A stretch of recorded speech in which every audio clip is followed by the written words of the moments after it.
Nobre presidente, doutor Sadi Noel, senhores deputados e deputadas. O país passa por um dos piores momentos da sua vida pública. Estamos assistindo ao fim de uma das grandes lutas de gerações de brasileiros. Estamos assistindo à destruição da Petrobras, desse imenso patrimônio nacional. E sobre isso amanhã eu abordarei com melhor qualidade. Mas não posso deixar de fazer uma ligação da perda desse patrimônio nacional e a situação caótica administrativa do Estado do Rio de Janeiro. Amanhã teremos aqui nessa casa, em volta dessa casa, a manifestação por greve dos funcionários públicos do Estado. Isso reflete exatamente a falta de uma proposta da administração Pezão para resolver essa crise. Mas, na verdade, senhores deputados, mostra exatamente a continuidade de ações de governo que se iniciaram lá em Sérgio Cabral e continuam através do seu seguidor, Pezão. Isso aí está claro dentro de um projeto de governo do PMDB que não se envergonha de sacrificar todo um país em função da sua ambição de fazer o próximo presidente da República. E o que me entristece mais é que forças progressistas, com uma história por esse país, uma história de preservação do país, preservação da riqueza nacional, se junta nesse projeto desgraçado de destruição do país para atingir esse objetivo. E como que eu fundamento isso? O PMDB, principalmente o PMDB do Estado do Rio, constrói uma candidatura de Eduardo Paes. Isso está claro. E essa candidatura de Eduardo Paes, ela está alicerçada exatamente em cima de quê? Em cima do resultado dessa Olimpíada.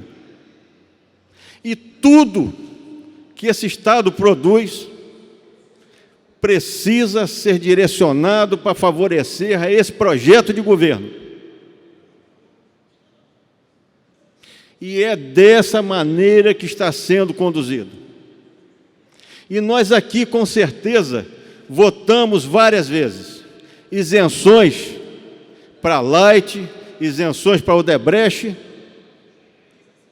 que visam exatamente o quê? Não desagradar os futuros financiadores de campanha desse projeto de governo do PMDB. Então, nesse momento, senhores, que o petróleo está aí a 29, 30 dólares, esse país, puxado pelo PSDB, e por Renan Calheiros, presidente do Senado, com o beneplácito do PT, resolve quebrar o direito desse país, porque o direito da Petrobras sobre o pré-sal é o direito desse país. Não se admite, de maneira nenhuma,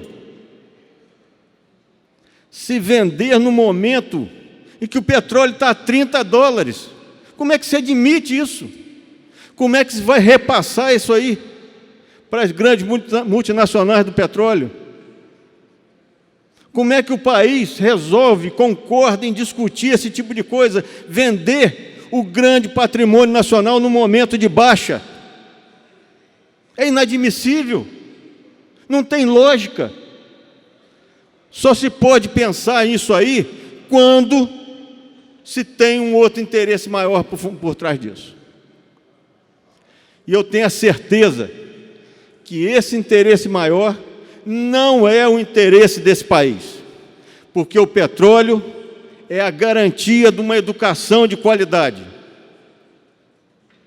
O petróleo é a garantia de que o povo brasileiro vai, em determinado momento, ter o que oferecer para a sua população. Então é inadmissível que se venda ou se admita a possibilidade de vender nesse momento.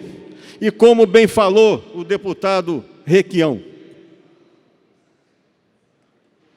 no Senado estavam lá os lobistas do petróleo. Por que eles estavam lá? Por que eles estavam lá?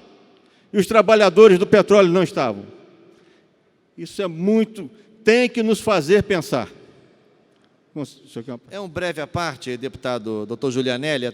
Estava ouvindo com atenção seu pronunciamento, com o qual tenho acordo, mas como Vossa Excelência fez menção ao PT, eu queria apenas registrar. De fato, eu considero pessoalmente um desastre a decisão tomada pelo Senado Federal em relação ao recuo da participação da Petrobras e, portanto, do Estado brasileiro, que é seu controlador, na gestão dos recursos do pré-sal. Veja que a gente não está tratando aqui da discussão de privatização e estatização, não se tratava nem de estatização, era um regime de partilha. Entretanto, eu quero lembrar que essa é uma decisão que divide o PT. No próprio Senado, quando da votação, vários senadores da bancada petista foram contrários, e dentro do PT não há nenhum consenso ao contrário. Isso é objeto de uma grande cisânia, de um grande debate interno. Portanto, o partido como um todo não está fechado em torno dessa posição. No que me diz respeito, eu sou contrário à decisão do Senado, mas assim, há vários setores do PT, dentro e fora do Senado, na Câmara isso vai se pronunciar, que vão se manifestar contrariamente a essa decisão, que eu acho que é atentatória à soberania nacional. Eu comungo com as palavras de Vossa Excelência, eu tenho a certeza que é necessário um grande debate. Mas eu entendo, terminando aqui, senhor presidente, que é necessário que esse debate se faça no momento em que a Petrobras não esteja na vulnerabilidade que ela está. Não se admite essa discussão no momento em que a Petrobras tem que lidar com um petróleo a 29, 30 dólares. Esse é o ponto. Esse é o ponto. Se for interesse desse país, não cabe a mim dizer que está certo, está errado. Mas botar essa discussão, como amanhã trarei mais números aqui, botar essa discussão no momento que a mídia fica falando em Lava-Jato dia e noite, se coloca a Petrobras como um poço de corrupção, e o petróleo a 30 dólares, na qual ela não pode dar uma resposta para a população brasileira, isso, na minha maneira de entender, senhor presidente, é lesa pátria. Isso é lesa pátria. É inadmissível que se faça se tenha uma atitude dessa num parlamento consciente. E nós aqui do Estado do Rio precisamos ter consciência e espírito de luta contra esse tipo de decisão que vai trazer muitíssimo mais mal para a população fluminense do que a Petrobras como ela está. Então eu peço aqui a todos que se movimentem, que se mexam, que se mobilizem numa campanha de apoio à Petrobras. E se no futuro tiver que ser questionada a estatização ou privatização, que se faça no momento em que a população possa realmente avaliar bem aquilo que está sendo decidido, e não como agora, que a situação mostra uma fragilidade enorme para essa empresa, que já foi uma das 10 maiores do mundo. Então nós precisamos entender isso com muita clareza. A Petrobras está ali em função de atitudes erradas que têm que ser punidas. Quem roubou tem que ir para a cadeia realmente. Não é admissível que se passe a mão nos Renato Duque e nesses fulaninhos que estão por aí. Não é isso que eu defendo. O que eu defendo é que nós não podemos privatizar da mesma maneira que fizemos a Vale do Rio Doce, e a Samarco aí mostra exatamente aquilo. Essa vergonha que é que nem pagar a indenização pelas mortes que causou, que ia pagar. Então, aquela proposta neoliberal de que privatizando se resolve, muitas vezes acaba como a Samarco, a Vale do Rio Doce. Obrigado, presidente.